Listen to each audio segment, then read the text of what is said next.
Hi everyone, I'm Ricky and I'm here to teach you today about file automation and download automation.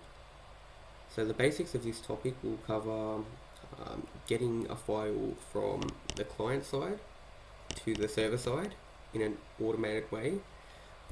Obviously there'll be a program on the client side to put the file together, put in the format, and one of the biggest issues in interfacing is getting that file from the customer or the client to the server.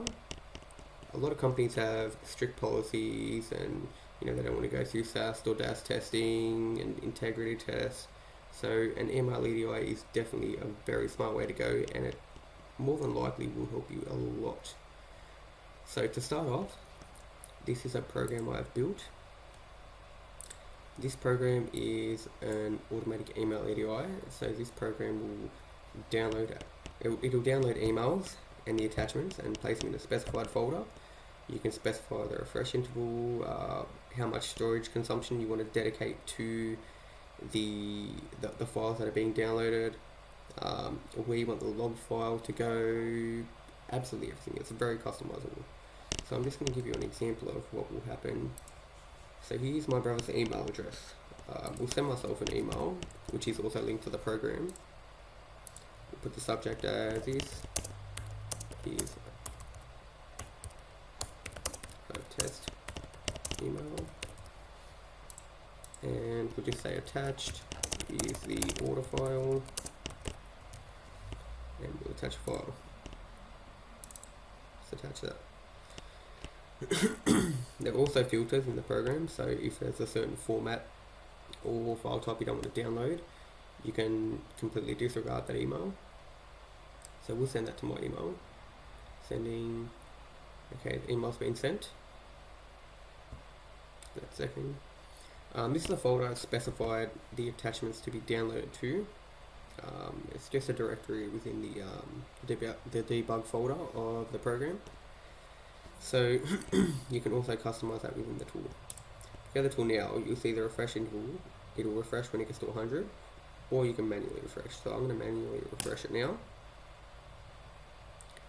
Give it a few seconds and it will download the email in there. Oh, there we go. So the email attachment has been downloaded to this folder.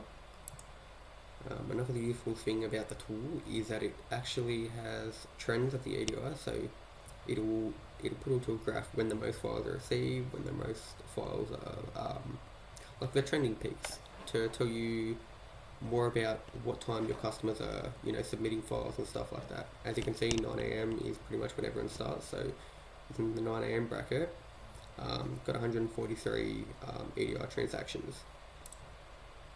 So we'll go back to this. You can see the transactions file. You can also specify where you want this saved. If you open the transactions file, you see date and time refreshed, the date and time received, the sender, the subject, the body, the attachments, if it was downloaded, if it already existed, all that sort of stuff, and a UUID.